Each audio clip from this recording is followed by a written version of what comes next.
Dahil tapos ko na ngang ituro mga mare yung ating custard milk, kaya naman ngayon ituturo ko naman sa inyo kung paano lutuin ang ating ube halaya na nilalagay ko sa aking halo-halo. Napakadali lang din itong lutuin mga mare, kaya naman tara at umpisahan na natin. So meron nga ako dito ang 1 kilo ng halaya.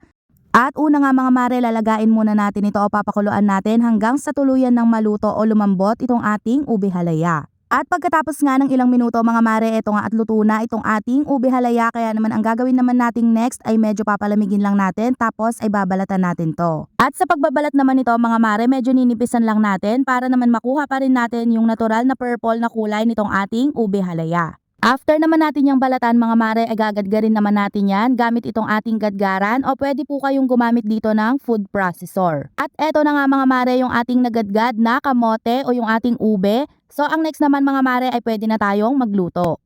Dito sa ating pan mga mare, pagsasama-samahin lang natin yung ating condensed milk, 1 pack ng gata o yung ating Coco Mama, and yung ating 1 can ng evaporated milk at 1/2 cup ng sugar.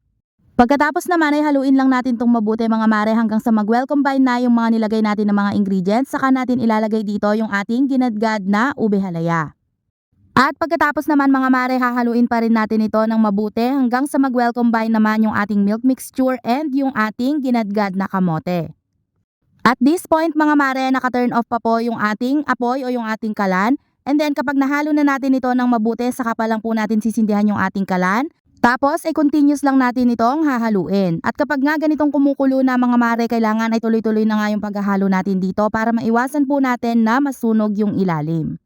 At dahil medyo nakulangan nga ako sa kulay mga mare, naglagay lang ako ng konting food color o yung ating ube food color. This is optional naman po, kung ayaw nyo maglagay nito ay okay lang din. At after nga ng ilang minuto mga mare, mapapansin nyo na medyo lumalapot na itong ating ube halaya. At kapag nga ganito na yung itsura nito mga mare, pwede na tayong maglagay dito ng margarine o kaya naman ay ng butter.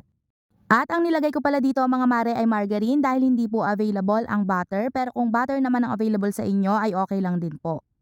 At after po nating maglagay ng butter o kaya naman ay ng margarine, continuous pa rin po tayo dito mga mare sa paghahalo hanggang sa tuluyan na pong maging malapot itong ating ube halaya. At after nga lang ng ilang minuto mga mare, ganito na yung magiging itsura nitong ating ube halaya. So okay na yung ganitong luto mga mare, pero kung gusto nyo pa na mas maligat dito, pwede nyo pa itong lutuin for another 10 minutes. Sa akin mga mare, okay na yung ganitong luto sa halaya, kaya naman papatayin ko na yung apoy and papalamigin lang natin to ng ilang minuto bago natin ilagay o i-transfer sa ating mga lagayan. At ganun lang kadali mga mare, at meron na tayong ube halaya na pwedeng-pwede nating ilagay sa ating mga halo-halo na pang negosyo. At hanggang dito na lang mga mare, thank you so much for watching, at kung meron pa po kayong mga tanong, i-comment nyo lang po sa ating comment section.